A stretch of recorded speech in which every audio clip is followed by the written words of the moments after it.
Okay, so in this video, we're going to be going over how to route conditionally based on credit score, whether it's their actual credit score or it's their estimated income or it's their debt to income ratio. This is going to be incredibly powerful for you, especially if you have a higher ticket offer that's maybe 10 to 30 or 50K.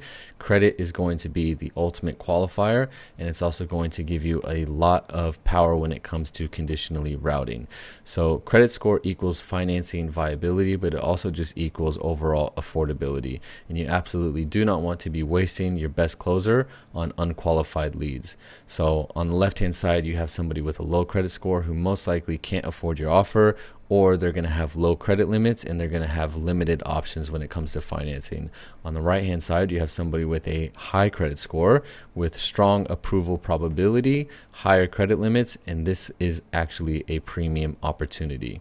So enabling credit check is incredibly simple. You literally just turn it on. It's one toggle within the event settings. You do have to go through the business verification. We give you 150 free tokens for doing so. But once you turn this on, you can now qualify and route based on credit score. And this is essentially what it looks like. So based on their credit score, their debt to income ratio, or their estimated income, you can route them to a specific closer.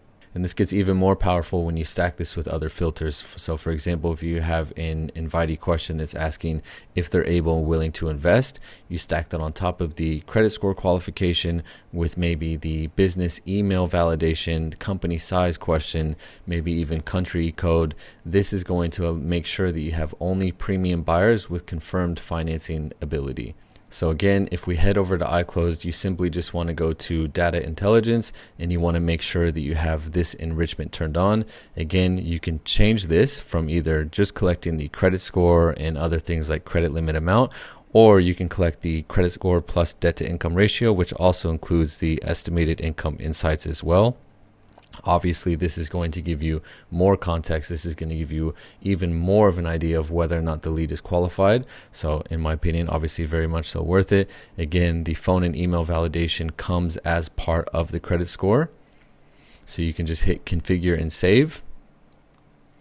And then now we have the disqualification and the routing in place based on the credit score. So you can see here, we already have this qualification or this conditional routing set in place. So if their debt to income ratio is healthy, we're going to route that to our top closer.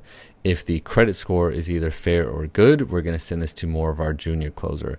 And like I said before, when you stack this with some of the other qualifying questions, like this example here, we also ask what is their current revenue, more than 250K. This is a very highly qualified lead.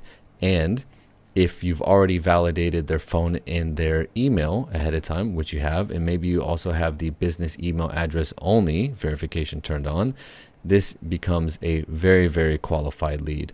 And again, not only are you going to be able to route this to your best closer, but you're also making sure that your pixel is only going to be trained on qualified data like this, right? So this is very, very powerful. So with that, we've reached the end of the Smart Lead Routing course. I hope you guys have found this helpful. More importantly, I hope you guys actually take action and begin to implement this as quickly as possible. I hope you start to see the results and the fruits of your labor here. And in the next course, we're going to be going over show up rate and daily capacity optimization. And I hope to see you there.